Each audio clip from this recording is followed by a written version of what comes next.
तव कथामृतं तप्तजीवनं कविभिरीडितं कल्मषापहं श्रवणमंगलं श्रीमदाततं भुवि गृह्णन्ति ये भूरिदा जनाः।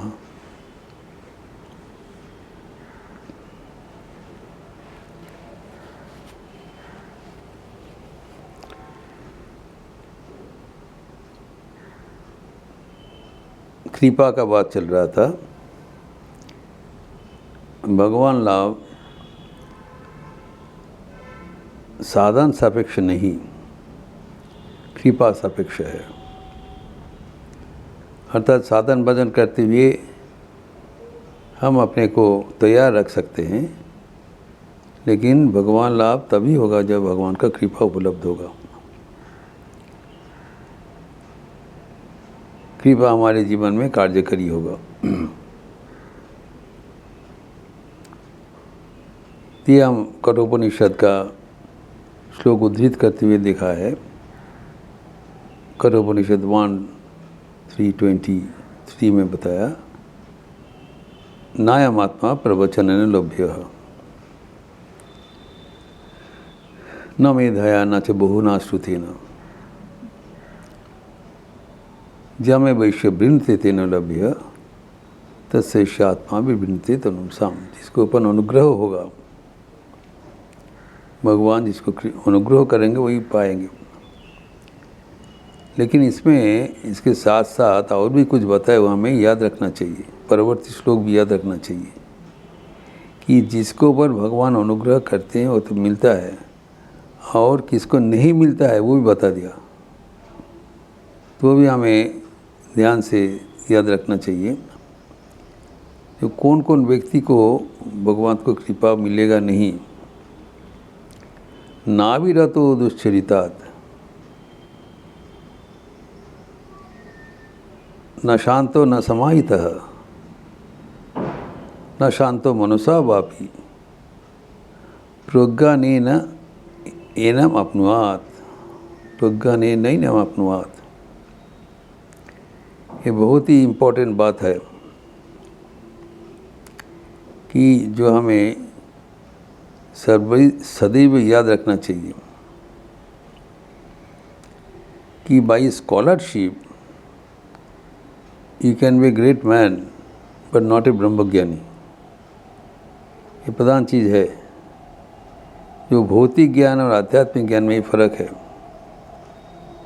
In any branch of science and technology, you can be a great person, erudite scholar, Nobel laureate. लेकिन you may not be able to realize God. आध्यात्मिक जीवन में you may be zero, क्योंकि सिर्फ प्रज्ञा से, ज्ञान आहरण करने से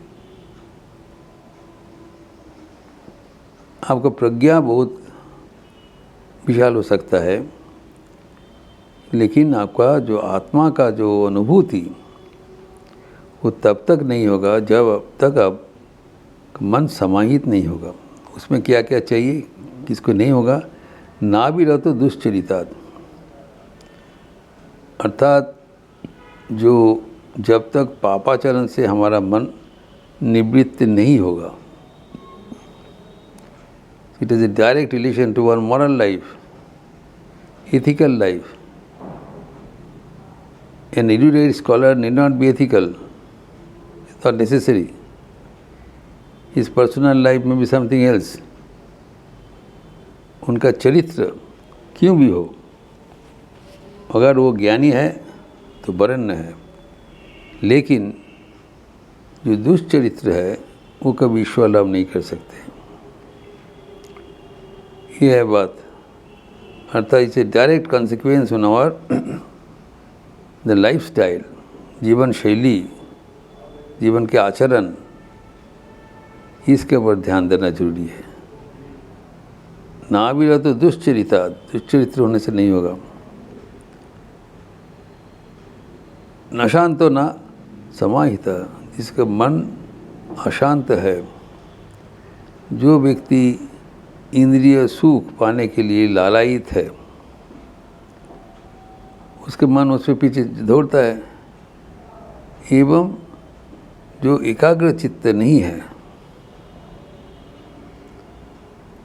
उसको भी लिए जो ईश्वर प्राप्ति संभव नहीं होगा। एवं उसके साथ साथ जो बताया न शांत मनसा वापी, अर्थात जो साधन लब्ध जो अनिमादि सिद्धि है उसमें भी जिसका रुचि है वो भी ईश्वर लाभ नहीं कर पाएंगे। साधन होने से there is lot of powers, name and fame, सिर्फ प्रज्ञान द्वारा भगवान को प्राप्त नहीं होता है। इसलिए हम याद करिए ठाकुर का प्रार्थना में है जो जो नहीं चाहिए यहाँ पर बता दिया। इंद्रियो सुख चाहिनामा, लोकमान्य चाहिनामा, अनिमादि अष्टसिद्धि चाहिनामा। यह बताया अनिमादि अष्टसिद्धि जो है इसके बारे रुचि होने से वो नहीं मिलेगा। तो हमारी जो हमें वर्जनीय है, जो पालटियाँ हैं बताया, तो भगवान की कृपा के लिए इंतज़ार करना चाहिए। और जो तब तक क्या है वर्जनीय क्या है, जो जो नहीं करना है उससे दूर रहना चाहिए, उसके बारे में हमें बहुत ध्यान देना जरूरी है। क्योंकि जब तक वो मन में ऐसी भावनाएं नहीं आएंगी तब तक हम उसको आगे नहीं बढ़ा पाएंगे। तो भगवान को कृपा जो बह रहा है उसके माध्यम से हम भगवान को प्राप्त कर सकते हैं। तो इसके मतलब ये नहीं है कि हमें चुपचाप बैठे रहना चाहिए। हमें भगवान को कृपा के लिए इंतज़ार करना चाहिए। जो माँ कहते हैं श्री माँ शारदा देवी, तो कृपा बहमान है। हम जब ये सुनते हैं कि भगवान का कृपा से ही हमको मिलेगा तो मन में एक हताशा उत्पन्न हो जाता है, तब तो हमारा हाथ पे नहीं है। तो ये बात तो सच्ची है, हमारा हाथ पे नहीं है। भगवान की कृपा जब होगा तब होगा, नहीं होगा तो नहीं होगा। तो इन नॉट बी डिस्करेज्ड, हताश होने की कोई ज़रूरत नहीं है। कारण माँ के एक वाणी हमें चेतावनी देते हैं, बेटा कृपा बदास्तु बोईछी, कृपा बहमान है। अगर ये नहीं मिलना ऐसे नहीं है, कृपा तो सकलके जन्य बोईछे, कृपा करले कि हबे, कृपा फिरे आसे। The grace returns to the giver, to the Almighty। कारण हमारा प्रस्तुति नहीं है। कृपा पाने के लिए प्रस्तुति होना चाहिए, अर्थात हमारी जीवन शैली सही होना चाहिए। जो यहाँ पर जो बताया, जो जागतिक विषय से मन को हटाकर मन को ईश्वर में केंद्रित करना चाहिए, मन को शांत करने के लिए प्रयास करना चाहिए। ये सब जब हम करते रहेंगे तभी हमारी प्रस्तुति प्राप्त होगा। इसलिए कहते हैं कृपा फिरे आशे, रिटर्न्स। तो so that God's grace may not return to him, उसलिए हमें थोड़ा बहुत ही ध्यान से इंतज़ार करना जरूरी है। यह है आध्यात्मिकता का जो वाणी, वो जीवन में अपनाना चाहिए। जो जीवन में निरंतर प्रार्थना होना चाहिए ताकि हम भगवान को कृपा ग्रहण करने के लिए सदैव तत्पर रहें। इसलिए एक संगीत में रविंद्रनाथ ठाकुर कहते हैं कि हमारी जो मन का प्रस्तुति अगर नहीं रहे, प्रभु आप कृपा करके हमारा मन को प्रस्तुत कर दो। यदि हमारो हृदय दुआरो बंद रहे गो प्रभु, द्वार भेंगे तुम्हें समोर प्राणे फिरिया जियो न कहो। ये कहते कृपा वापस आ जाता है। माँ कहते हैं जो पाल खड़ा देना चाहिए। कृपा बादस्त बुझी, नाव में जब तक आप पाल नहीं खड़ोगी, जो हवा का आप इस्तेमाल नहीं कर पाएंगे, तो कृपा वैसे बतास है, इसको इस्तेमाल करने के लिए हमें तैयार रहना चाहिए।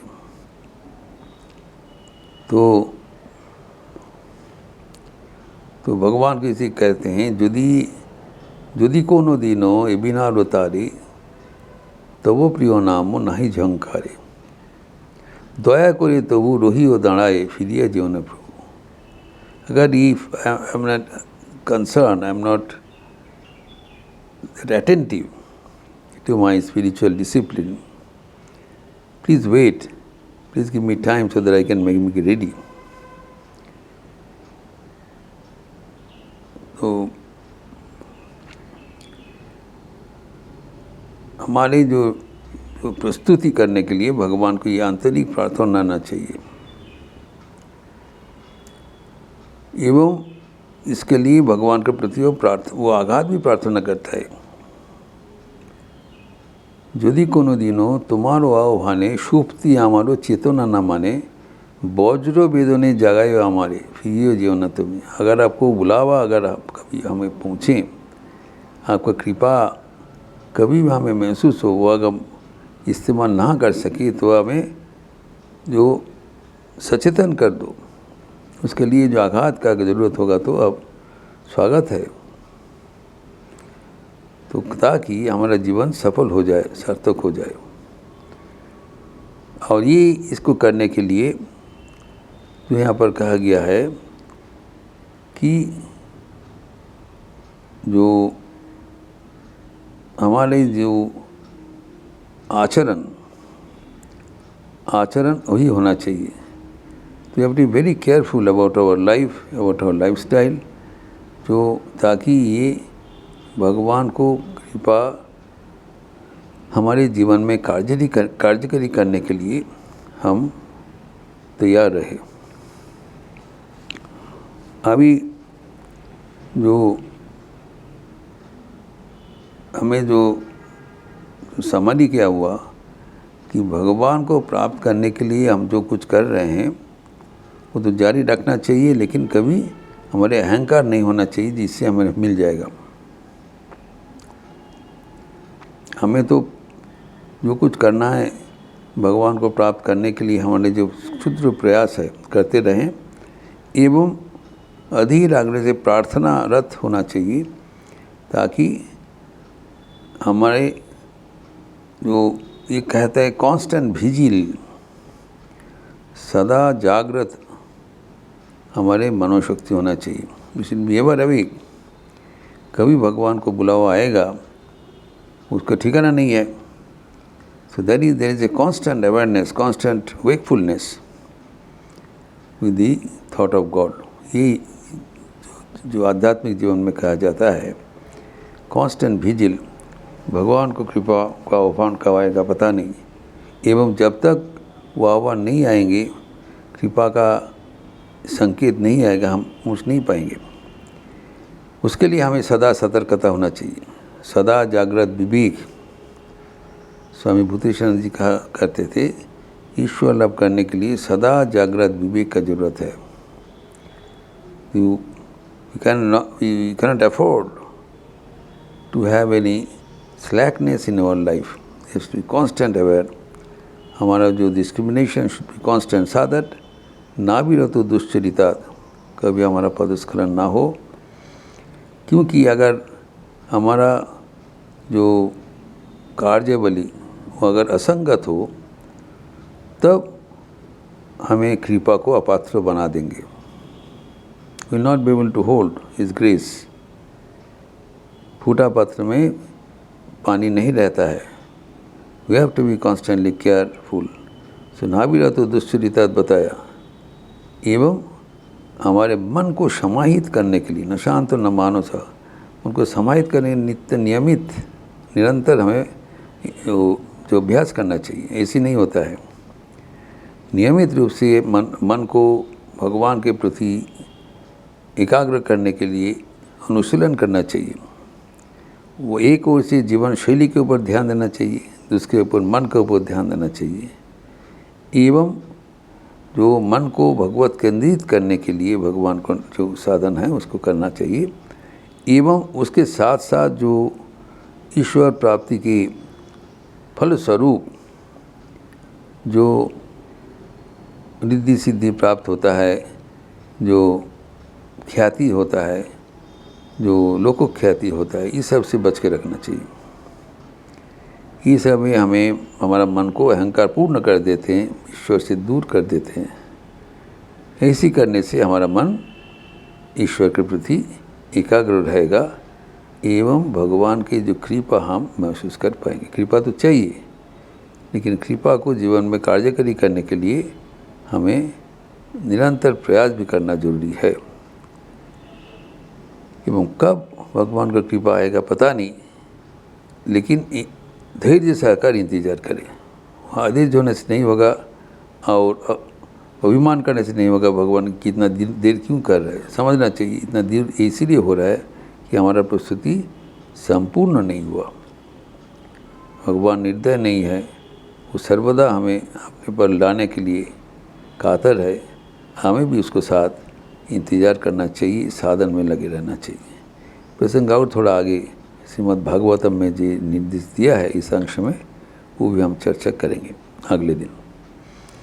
ओम शांति शांति शांति। हरि ओम तत्सत। श्री राम कृष्णार्पणमस्तु। नवरात्रि का काल से शुरुआत हो गया, तो आज द्वितीय दिवस है। अगले हफ्ता में रामनवमी होगी। चारों ओर एक खुशी के वातावरण है। हिंदू नववर्ष का भी शुरुआत हुआ है। इस अवसर पर सबको बधाई। अच्छा रहिए, स्वस्थ रहिए, आनंद में रहिए। नमस्कार।